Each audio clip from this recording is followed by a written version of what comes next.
Début développement personnel. Quand l'ennemi pour réaliser vos rêves est chez lui.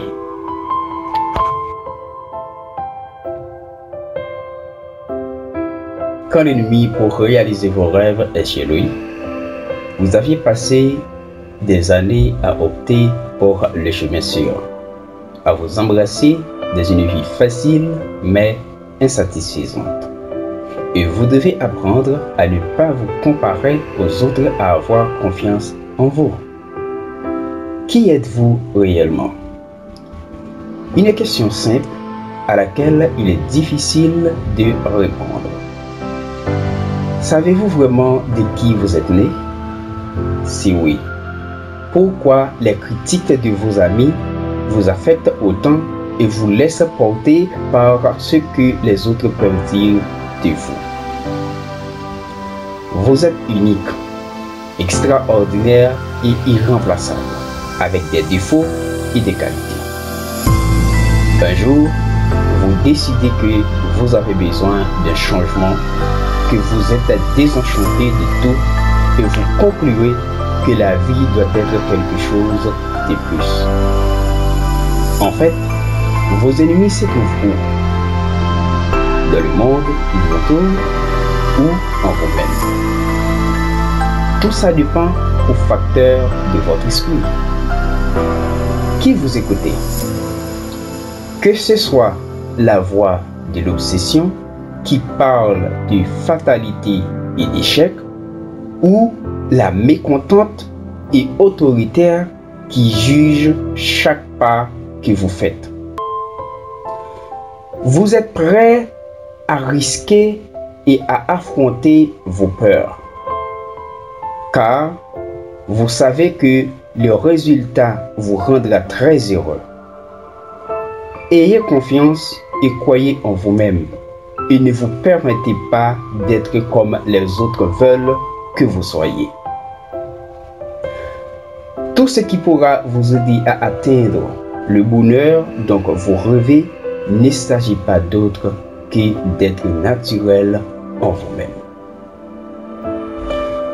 Et quand vous avez fait la chose la plus difficile, quand vous commencez à sentir que cela se passe, vous découvrez que vous avez l'ennemi chez vous et la décision est celle qui marquera votre vie à partir du jour. Vous laissez gagner votre ennemi en vous par être non habile de décider. Qui décidera dans votre vie? Vous ou les autres? Être un peu égoïste avec soi-même n'est pas méchant. Vous devez toujours vous éloigner du qu'en dira-t-on. Vous seul décidez comment votre vie elle est à vous. Manque de confiance en soi est une force d'insécurité. Ça peut vous empêcher d'avancer, de tester et d'expérimenter. La direction de votre vie ne dépend pas d'autrui et la perfection n'est en aucun cas une réponse sacrée. Même quand vous voulez être si parfait que vous y arrivez, libérez-vous de tout ce que l'on dit de vous, qui vous bloque ou vous paralyse. Soyez toujours naturel, améliorez-vous, faire des erreurs n'est pas un péché, évitez en quelque sorte de commettre des erreurs. Vivez selon votre désir, soyez libre de tout et allez de l'avant. Voulez-vous encore être votre propre ennemi? Une question à répondre.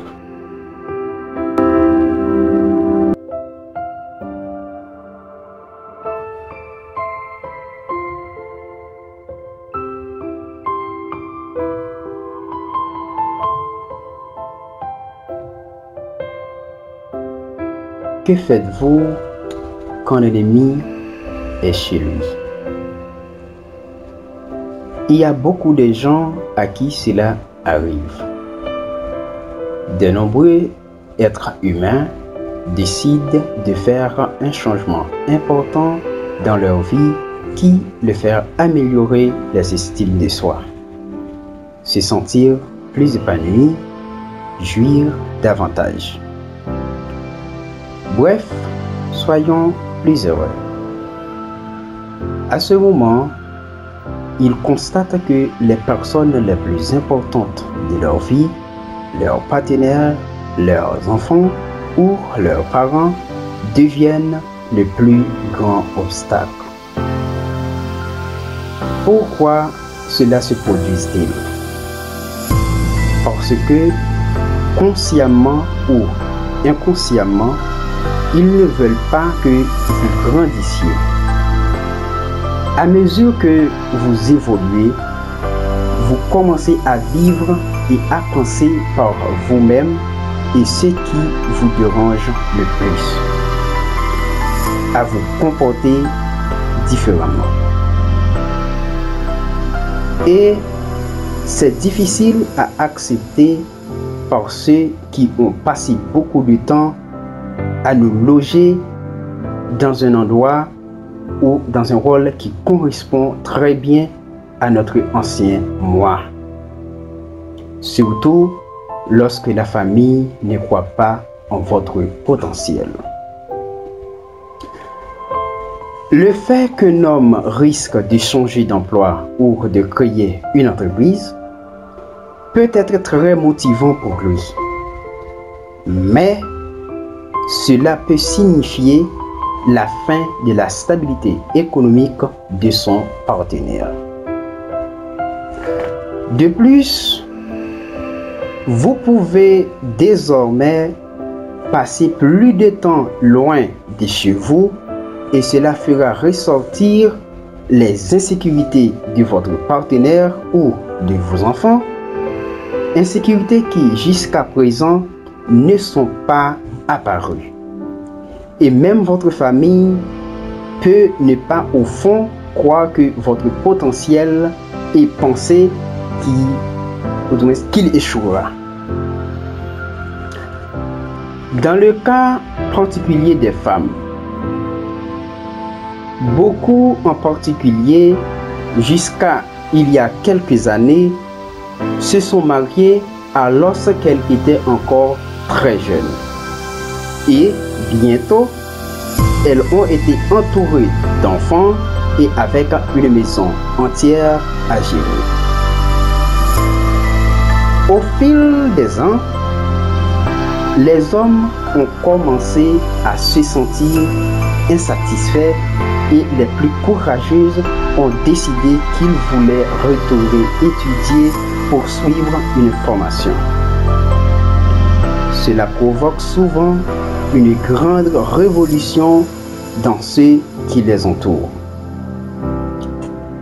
D'une part, la femme est coupable parce qu'elle pense qu'elle néglige ses enfants et sa maison.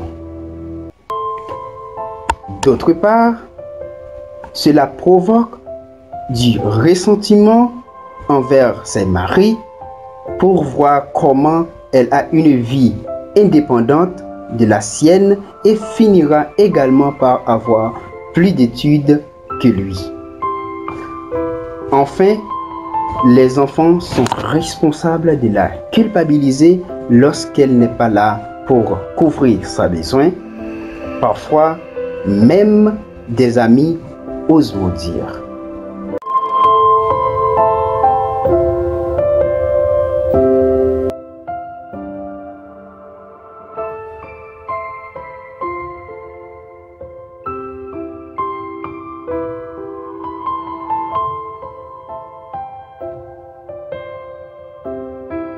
Lorsque vous prenez une décision importante qui signifie un changement de votre vie, vous avez besoin des autres. Prenez par-dessus tout cela le bouclier de la force, avec lequel vous pourrez éteindre tous les traits enflammés du malin ou de vos ennemis. L'ennemi peut tout faire pour vous sortir de l'héritage de votre bien-être, juste pour en quelque sorte vous empêcher de vous fortifier. Arrêtez d'être gentil et soyez encore plus ferme. Je vous dis cela parce qu'à un moment, vous devriez vous prononcer sur les futures évolutions de vos amis et co-ennemis, sur les argumentations, le prime, les avantages en espèces ou en nature. Soyez toujours conscient que votre salarié voudra tirer l'épingle du feu et être toujours incapable de satisfaire tout le monde.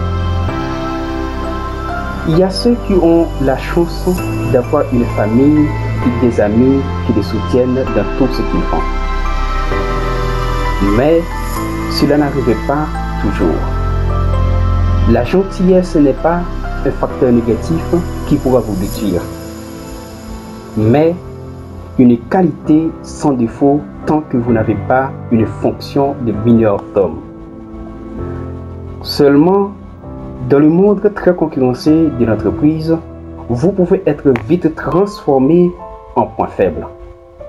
Vos parents vous rabâchent d'être gentil avec tout le monde, de bien vous comporter, d'écouter les consignes utiles et chier la rébellion depuis votre tendre enfance. Cette éducation classique inculpée par vos parents qui doit vous permettre plus tard de devenir un être docile qui pourra aussi vous vaincre face à vos ennemis. La société qui vous entoure cherche toujours à découvrir votre caractère le plus paisible pour jouer sur votre émotion. Et les points culminants sont toujours votre gentillesse et votre savoir-vivre. Il est normal, en tant qu'adulte, que certaines personnes développent la gentillesse comme un trait de comportement. Vos amis peuvent vous détruire sans pour autant être vos ennemis. Évitez la tendance d'avoir perdu l'objectivité envers vos proches collaborateurs et il n'est plus question, en tant que chef efficace, de jouer avec l'amitié au pied de travail. Vous devez en tout cas faire la différence entre les affaires et les relations. Un vrai leader indique au cortège d'une vision que les autres peuvent en tirer des leçons. Je ne suis pas en train de vous dire que pour être fort, vous devez être méchant ou détestable, mais qu'un minimum de fermeté de votre part pour garder les troubles à distance est nécessaire. Même si pour cela, vous devez vous faire violence et prendre des décisions désagréables. Mais au début, il soit difficile de devoir lutter contre ceux que vous avez chez vous. Si au fil du temps, vous restez ferme dans votre décision, ils seront premiers ou les premiers à se sentir fiers et à célébrer votre succès. Chacun de vous a un désir dans le cœur. Et lorsque vos ennemis, vos malins confidents se réalisent, vous éprouvez alors beaucoup de joie, qui vous encourage et vous donne un état de force pour persévérer dans le combat de vivre avec vos ennemis. Et si ce n'est pas le cas, vous aurez laissé sur la route ceux qui ne veulent pas le meilleur pour vous. Mais il peut arriver dans votre vie que vous passiez par des déserts, que même Dieu ne peut pas vous conduire toujours sur des chemins faciles. En raison pour laquelle vous devez rester toujours fort même dans le mauvais moment. Le monde peut rester calme et joyeux quand tout va bien. Mais lorsqu'une épreuve se dresse devant vous, qu'une lutte s'engage, quel va être votre comportement? Comment allez-vous réagir face à la difficulté, au sentiment détourné en rond? Toutes ces épreuves, parfois, ne sont que des tests, des opportunités pour Prouvez à quel point vous êtes qualifié et prêt à passer à un niveau supérieur.